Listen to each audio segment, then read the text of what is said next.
Okay, I farmed some money, ended up with about 490, and now that we have cash to buy things, I've decided to return to the Twin Labyrinths.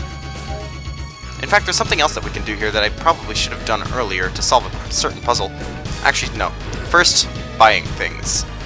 Over here, you'll have a shop, one that I entered before, but I couldn't afford what was in it, which is the bracelet. We also have bomb and caltrops ammo if you want it. But what the bracelet does is it allows us to break pots in only one hit, like that.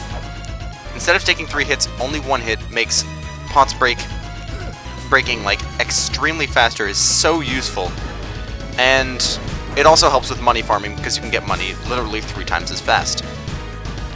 Alright, now over here is the other side of this, in which we've got this block puzzle. Now, in the original La-Mulana, this puzzle was unsolvable. Now, however, it is solvable, that is. But what you need to do is first push this block over here. It's kind of got a weird roundabout solution that involves a lot of strange stuff, but as you can see, we can't get behind this block to push it. That's where bombs come in. Throw a bomb at the wall there and it'll make it disappear. Ah, that's the second part of the puzzle that can be confusing. So push this over here and it'll look like there's no way to get behind there to push those 2 blocks outward. What you need to do is fall through and then push it from that side. So as long as you know those 2 elements of the puzzle, you'll be fine in solving this and you'll be able to push the blocks onto the switches. And with this, the last block to be pushed, it lands and there we go. Platform is created. Interestingly, if you try to double jump over to there without using the platform, I believe it can be done. I'm not very good at it though. The eye will shoot you with lightning and you'll get hurt and not be able to reach it. So that's good to know. But what here, you want to buy the Lamp of Time. This is an extremely powerful item. Zelpud's going to send us a quick email here. How did I know? Don't play pranks, okay? So you can stop time once you use it. This stops all enemies in the room and allows you to do things without anything really moving. This is extremely powerful on mini-bosses. However, it has no effect on bosses. I just tried to use like hand signals there. It has no effect on bosses, so it's not as overpowered as it could be. And the only way to use the Lamp of Time is by lighting it. Standing in front of these things that we've seen throughout the game will light the Lamp of Time and allow it to be used again.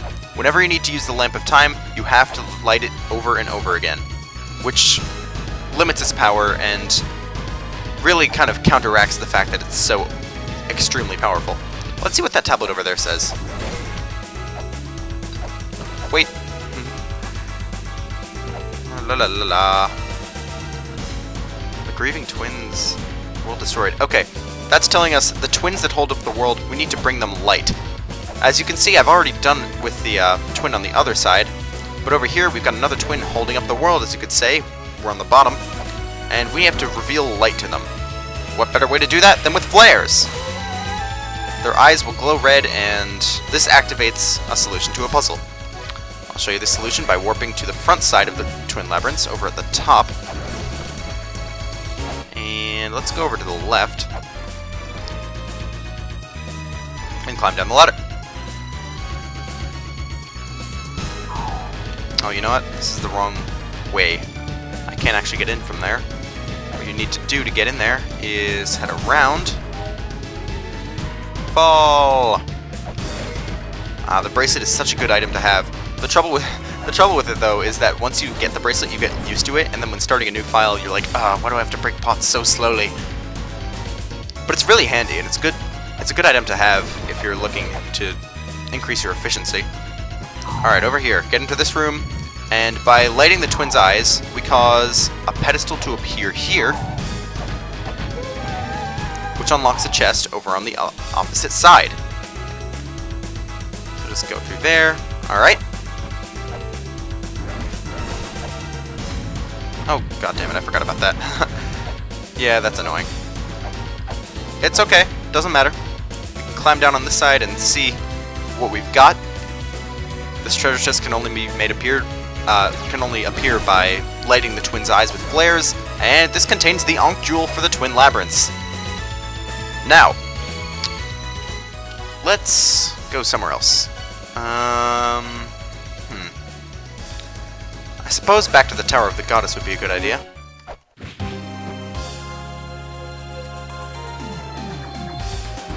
Ooh, you know what? Maybe I should take advantage of the fact that we have the Lamp of Time now. You know, I don't even have enough money. What am I saying? Let's head down here. Alright, when you come to the Graveyard the Graveyard of the Giants for a second time, you're going to notice that there's another one of these things here where you can relight the Lamp of Time. This and the one in the Tower of Ruin are the ones that I usually use because they're relatively easy to get to. Let's read what this says. Ooh, Spalder, hidden beyond the goddess's gaze with a small key in hand. A small key sounds like a key fairy. Anyway, throw bombs at this to make this disappear.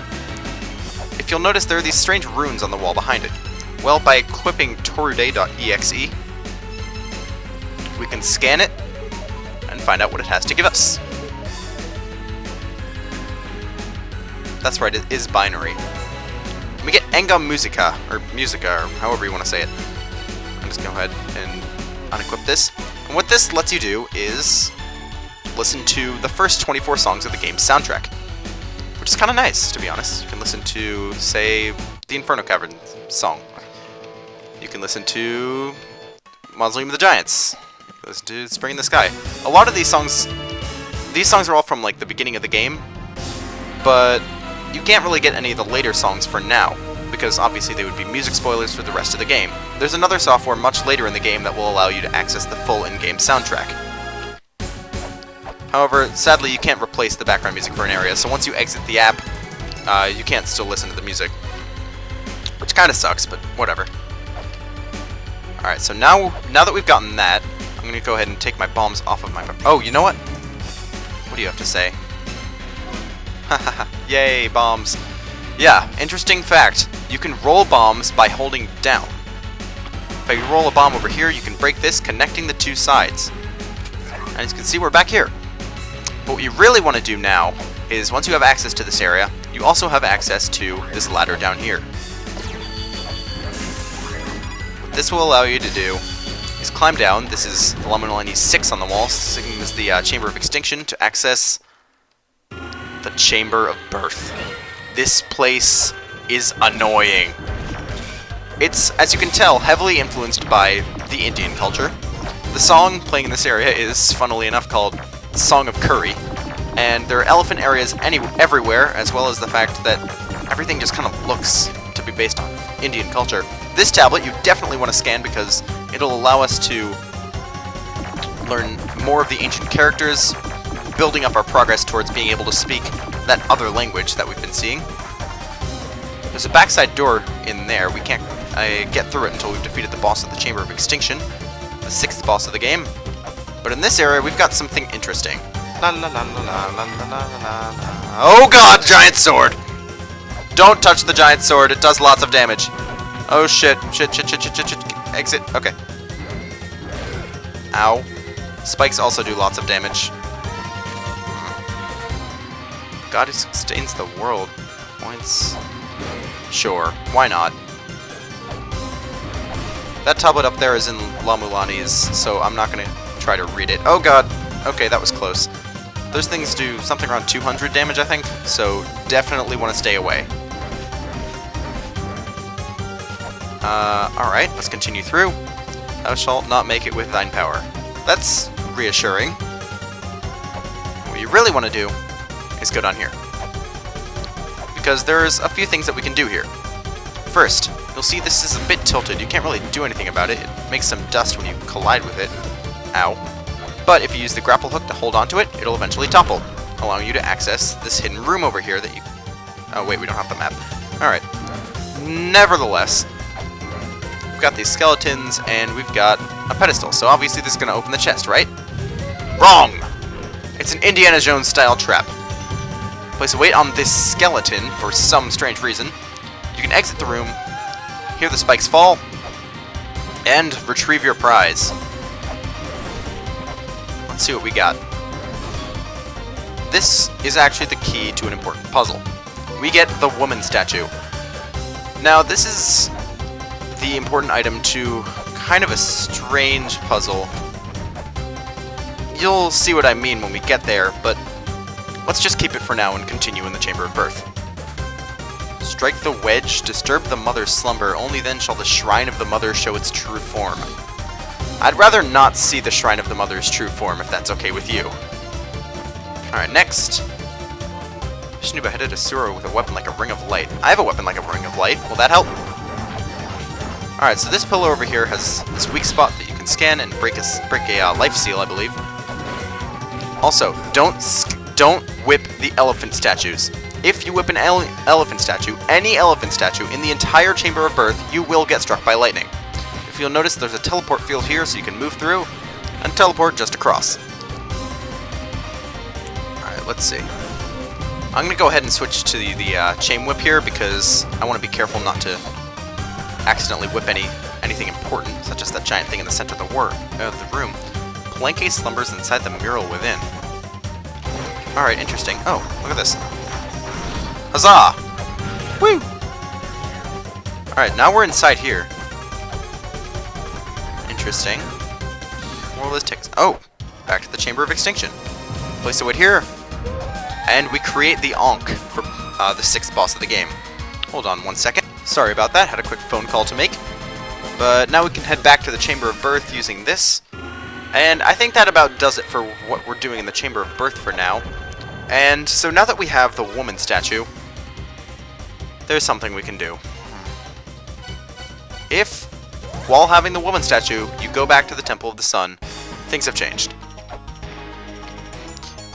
In fact, there's 2 things I really want to do here. 3 if you count talking to Mulbrook.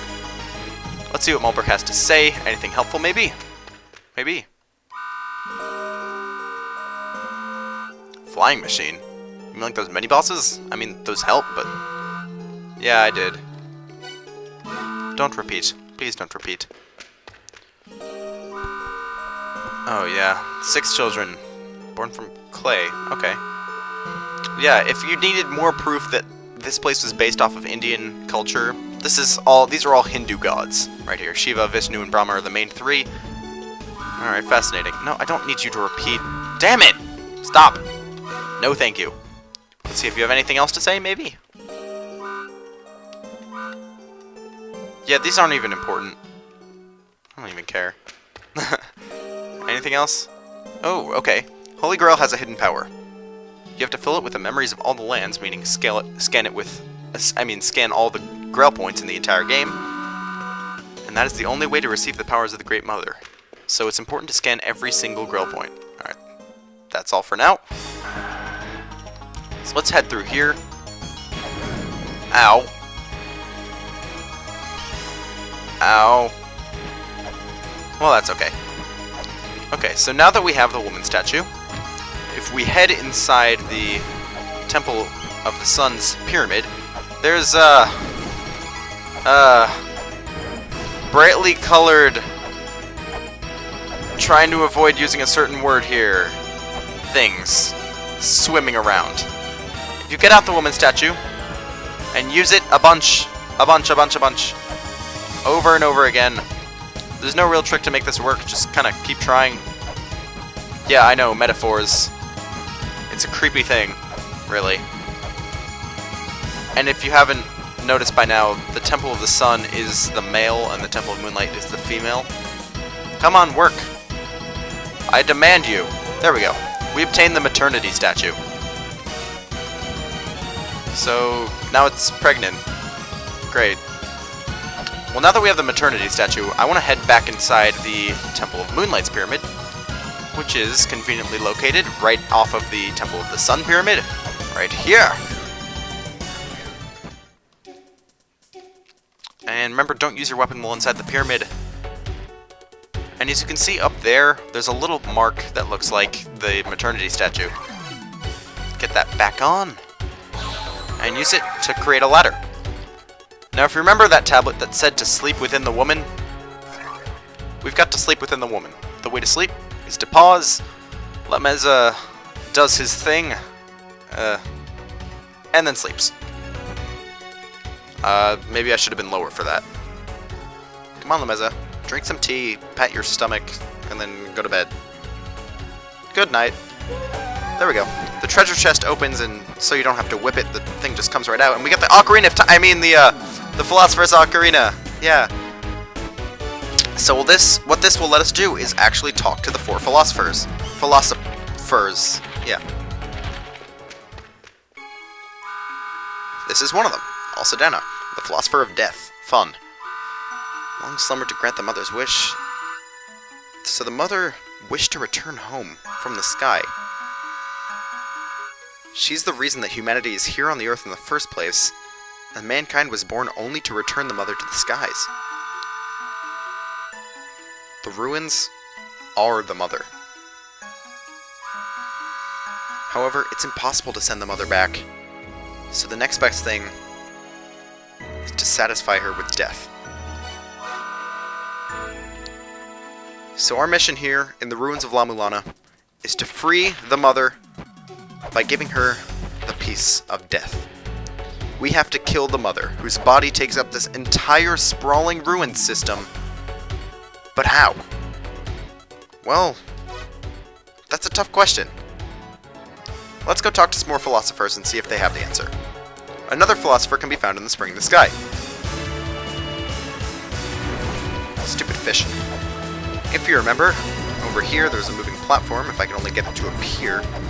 Moving platforms are annoying because timing and platforming don't go well together. Come on. Come on. Thank you.